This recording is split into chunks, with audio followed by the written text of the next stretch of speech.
السلام علیکم ورحمۃ اللہ وبرکاتہ۔ الحمد للہ رب العالمین وبہ نستعین وصلی اللہ وسلم علی نبینا محمد وعلی آلہ وصحبہ وسلم تسلیما کثیرا۔ بعد اعوذ باللہ من الشیطان الرجیم، بسم اللہ الرحمن الرحیم۔ انا انزلناہ فی لیلۃ القدر وما ادراک ما لیلۃ القدر، لیلۃ القدر خیر من الف شہر الی آخر۔ اللہ رب العالمین کی تعریف و توصیف اور نبی علیہ الصلوۃ والسلام کے اوپر درود و سلام کے بعد دو اہم موضوعات ہیں، انہی کے تعلق سے انشاءاللہ ہم لوگ گفتگو کریں گے۔ پہلا عنوان ہے اللہ رب العالمین کے احکام جب لوگوں کے سامنے آتے ہیں تو اس کی تین قسمیں ہیں۔ اللہ رب العالمین کے احکام جب لوگوں کے پاس آتے ہیں تو اس کی تین قسمیں ہیں۔ پہلی قسم لوگوں کی وہ ہوتی ہے جو سرے سے ہی نہیں سنتے ہیں، اب یہ فیصلہ نہیں کیا جائے گا یا اس پر حکم نہیں لگایا جائے گا وہ کافر ہے یا مسلمان ہے۔ مطلق حکم نازل ہوتا ہے جب کسی کے سامنے کوئی حکم آتا ہے تو لوگوں کی تین قسمیں ہیں۔ ان میں سے ایک قسم ہوتی ہے کہ لوگ اس کو سننا ہی نہیں چاہتے ہیں، اس سے دور بھاگتے ہیں، اعراض کرتے ہیں۔ دوسری قسم ہے سنتے تو ہیں لیکن اس پر عمل نہیں کرتے، جن کو اللہ رب العالمین نے منافقین سے تعبیر کیا ہے سورہ نور کے اندر۔ اور تیسری قسم جو سچے معنوں میں مسلمان اور مومنین ہوتے ہیں، ان کی صفت اللہ رب العالمین نے ذکر کی کہ انما کان قول المؤمنین اذا دعوا الی اللہ ورسولہ لیحکم بینہم، جب ان لوگوں کو بلایا جاتا ہے کہ آؤ اللہ اور اس کے رسول صلی اللہ علیہ وسلم تمہارے درمیان فیصلہ کریں گے، تو یہ لوگ کہتے ہیں کہ سمعنا واطعنا، آپ نے جو فیصلہ سنایا ہم نے سن لیا اور اب اس کے مطابق ہم عمل کر لیں گے، اس کے مطابق کوئی چونچرا نہیں، آپ کا حکم ہم نے عمل کر لیا بس خلاص۔ اب اس کے اندر کسی طرح کی ٹال مٹول یا کسی طرح کے حیلے اور بہانے کی کوئی گنجائش نہیں ہے۔ تو یہ مومنین کا ہوتا، اللہ رب العالمین کا ومن یطع، یہی لوگ ہم المفلحون، یہی لوگ کامیاب ہونے والے ہیں، گویا کامیاب ہونے والے مومنین ہیں۔ اور ان کی صفت یہ ہے کہ جب بھی اللہ اور اس کے رسول صلی اللہ علیہ وسلم کا حکم آ جائے فوراً سر تسلیم خم کرے اور اس کے مطابق عمل درآمد شروع کر دے۔ یہی مومنین کی صفات بھی ہے اور کامیاب ہونے والے کی بھی پہچان ہوتی ہے۔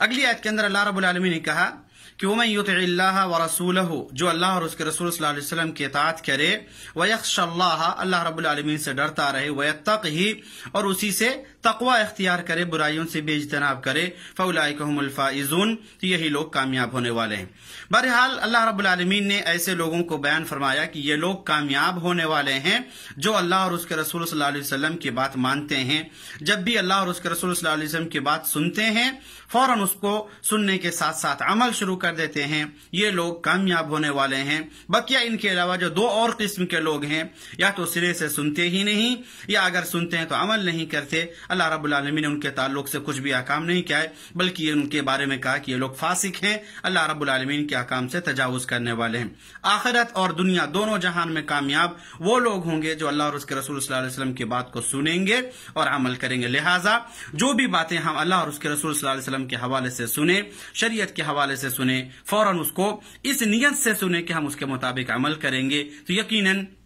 دونوں جہان کی کامیابی انشاءاللہ العزیز ہمیں حاصل ہوگی اور اس کے ہم مستحق بن سکتے ہیں۔ سورہ قدر کی چند آیتیں یا پوری سورت ہی کہیں جو لیلۃ القدر کی فضیلت اور اس کے اہمیت کے تعلق سے ہے، اس کے فوائد کے تعلق سے ہے۔ مجموعی طور پر اگر ہم اس کے پوائنٹس کے اعتبار سے بات کریں تو 6 پوائنٹ پر ہم بات کریں گے بالکل اختصار کے ساتھ کہ یہ رات فضیلت والی کیوں ہے۔ شب قدر جس کو ہم کہتے ہیں لیلۃ القدر، یہ رات اتنی اہمیت اور اتنی قدر کی کیوں ہے؟ اللہ رب العالمین نے کئی ایک مقامات پر اور نبی علیہ الصلوۃ والسلام نے اس کا تذکرہ کرتے ہوئے کہا کہ یہ جو ہے کہ کئی ایک وجوہات ہیں جس کی بنا پر یہ رات فضیلت والی ہوتی ہے۔ نمبر 1 کہ اسی رات کے اندر اللہ رب العالمین نے قرآن مجید کے نزول شروع کیا ہے اور قرآن مجید کو نازل کیا۔ اللہ رب العالمین نے کہا انا انزلناہ فی لیلۃ القدر، ہم نے اس قرآن مجید کو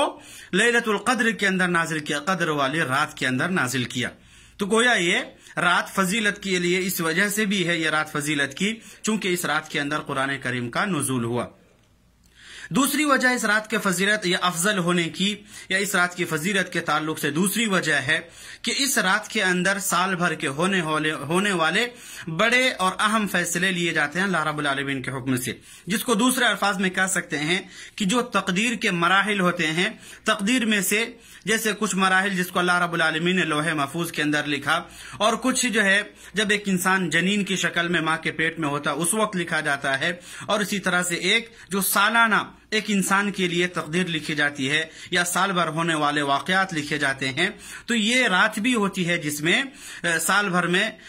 یہی رات ہوتی ہے جس میں سال بھر ہونے والے واقعات اور حوادث کے تعلق سے اللہ رب العالمین فیصلہ کرتا ہے۔ اللہ رب العالمین نے بیان فرمایا فیہا یفرق کل امر حکیم، ہر مضبوط اور مستحکم عمل کا فیصلہ اس رات کے اندر ہوتا ہے، امر من عندنا، اور اس کا یہ فیصلہ اللہ رب العالمین کی طرف سے ہوتا ہے۔ لہذا یہ رات فضیلت کی اس لیے بھی ہے کہ اس رات کے اندر سال بھر ہونے والے واقعات کا اللہ رب العالمین کی طرف سے فیصلہ کیا جاتا ہے۔ اسی طرح سے ایک تیسری وجہ اس رات کے فضیلت یا افضل ہونے کی کہ یہ رات بابرکت ہے۔ اللہ رب العالمین نے کہا انا انزلناہ فی لیلۃ مبارکہ، اس قرآن مجید کو ہم نے بابرکت رات کے اندر نازل کیا، اور وہ بابرکت رات یہی لیلۃ القدر ہے، یہی شب قدر ہے، جس کے بارے میں اللہ رب العالمین نے کہا کہ یہ رات بابرکت ہے، لہذا ان برکتوں کو حاصل کرنا چاہیے۔ چوتھی وجہ اس رات کے افضل ہونے کی کہ اس ایک رات کی عبادت 1000 مہینوں سے، گویا کہ 83 سال سے زیادہ ایک انسان اگر عبادت کرتا رہے تو اس 83 سال یا 1000 مہینوں سے بہتر اس ایک رات کی عبادت ہے۔ اللہ رب العالمین نے کہا لیلۃ القدر خیر من الف شہر، ایک رات کی عبادت یا لیلۃ القدر کی عبادت 1000 مہینوں کی عبادت سے بہتر ہے، لہذا اس کی ایک فضیلت ہے۔ افضل ہونے کی ایک وجہ یہ بھی ہے کہ یہ رات 1000 مہینوں سے افضل ہے۔ اسی طرح سے ایک اور وجہ کہ اس رات کے اندر حضرت جبریل علیہ السلام اور دیگر فرشتے رحمت، برکت اور خیر کے ساتھ نازل ہوتے ہیں۔ اللہ رب العالمین نے کہا تنزل الملائکۃ والروح فیہا باذن ربہم من کل امر، اللہ رب العالمین کے حکم اور اس کی اجازت سے فرشتے اور روح الامین یعنی جبریل الامین نازل ہوتے ہیں، اور رحمت اور خیر کے ساتھ یہ لوگ نازل ہوتے ہیں۔ اسی طرح سے ایک اور وجہ اس رات کے افضل ہونے کی کہ یہ رات سراپا سلامت ہے، یہ رات سراپا سلامت ہے، مکمل سالم ہے ہر اس آفت اور شر اور برائی سے، چونکہ اس کے اندر بھلائیاں ہی اس قدر ہوتی ہیں کہ یہ رات ان تمام چیزوں سے محفوظ ہو جاتی ہے اور یہ رات سالم ہوتی ہے۔ اللہ رب العالمین کا سلام، یہ رات سلامتی والی ہے حتی مطلع الفجر، فجر طلوع ہونے تک، غروب آفتاب سے لے کر کے فجر طلوع ہونے تک یہ مکمل رات سراپا رحمت اور سراپا امن و سلامتی کی رات ہوتی ہے۔ یہ سارے وجوہات ہیں، اس کے علاوہ اور بھی دیگر وجوہات ہیں جن کے بنا پر اس رات کو فضیلت کا حامل قرار دیا گیا ہے، اور سب سے بہت اہم وجہ ہے، اسی لیے حضرت عائشہ رضی اللہ تعالیٰ عنہ نے سوال کیا کہ اللہ کے رسول صلی اللہ علیہ وسلم جب یہ رات مجھے مل جائے تو میں کیا کروں؟ تو نبی علیہ الصلوۃ والسلام نے ان کو ایک دعا سکھلائی، اور وہ دعا پوری امت کے لیے گویا ہے، اور وہ دعا ہے اللہم انک عفو تحب العفو فاعف عنا، کہ اے اللہ تو معاف کرنے والا ہے اور معاف کرنے کو پسند کرتا ہے، لہذا ہماری طرف سے معاملات کو، ہماری خطاؤں اور لغزشوں کو تو معاف فرما، درگزر فرما۔ گویا اس طرح سے یہ دعا بکثرت اس رات میں پڑھنی چاہیے، نوافل کا اہتمام کرنا چاہیے، اور اس رات میں خصوصی قیام کا بھی اہتمام کرنا چاہیے۔ نبی علیہ الصلوۃ والسلام نے بیان فرمایا من قام لیلۃ القدر ایمانا واحتسابا غفر له ما تقدم من ذنبه، کہ اگر کوئی شخص اس رات میں یعنی لیلۃ القدر میں قیام کرتا ہے، کھڑے ہو کر کے اللہ رب العالمین کی عبادت کرتا ہے، اور اللہ رب العالمین کے سامنے اپنے حاضری دیتا ہے، تو ایسے شخص کے لیے نبی علیہ الصلوۃ والسلام نے کہا کہ اس کے پچھلے تمام گناہ معاف کر دیے جاتے ہیں۔ اسی طرح سے نبی علیہ الصلوۃ والسلام نے ایک اور حدیث کے اندر بیان فرمایا من حرم خیرها فقد حرم الخیر کلہ، کہ جو شخص اس کے خیر سے یعنی اس رات کی بھلائی اور برکت سے جو شخص محروم ہو گیا، اس سے اور زیادہ بد نصیب اور محروم شخص اور کوئی نہیں ہو سکتا ہے۔ لہذا ان تمام چیزوں کو سامنے رکھتے ہوئے اس رات کو غنیمت سمجھیں، اور اس رات سے فائدہ اٹھانے کی کوشش کریں، بکثرت دعائیں کریں، ادھر ادھر ٹہلنے گھومنے کے بجائے ہم زیادہ سے زیادہ ذکر و اذکار کے اندر اللہ رب العالمین کے سامنے حاضری دیں۔ اللہ رب العالمین کے سامنے حاضری دینے کو ہم اپنی نجات اور اپنی کامیابی کا باعث سمجھیں، اسی کے اندر ہماری بھلائی اور بہتری ہے۔ ورنہ اس رات سے اگر ہم محروم ہو گئے تو ہم سے اور زیادہ بڑھ کر کے کوئی محروم اور بد نصیب انسان نہیں ہو سکتا۔ لہذا اللہ رب العالمین سے دعا کریں، اللہ رب العالمین ہم تمام مسلمانوں کو دین کی صحیح سمجھ عطا فرمائے۔ ان اوقات کو جو ہمارے سامنے ہیں، ان اوقات کو غنیمت سمجھتے ہوئے ان کو اپنے فائدے میں استعمال کرنے کی ہمیں توفیق عطا فرمائے۔ الہ العالمین ہر وہ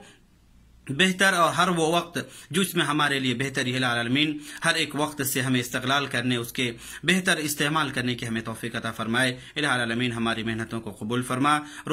ہمارے روزوں کو قبول فرما، ہمارے قرآن کی تلاوت قبول فرما۔ جو لغزشیں ہیں مولا کریم تو کمیوں کو پورا کرنے والا مولا کریم، ان کمیوں کو ہماری طرف سے درگزر فرما۔ جب تک ہمیں زندہ رکھ، ایمان اور اسلام کے ساتھ زندہ رکھ، اور جب ہمارا خاتمہ ہو تو خاتمہ بالخیر فرما۔ آمین اقول قولی ھذا واستغفر اللہ لی ولکم ولسائر المسلمین واستغفروه من كل ذنب انه هو الغفور الرحیم، وصلی اللہ علی نبینا محمد وعلى آلہ وصحبہ وسلم۔ السلام علیکم ورحمۃ اللہ وبرکاتہ۔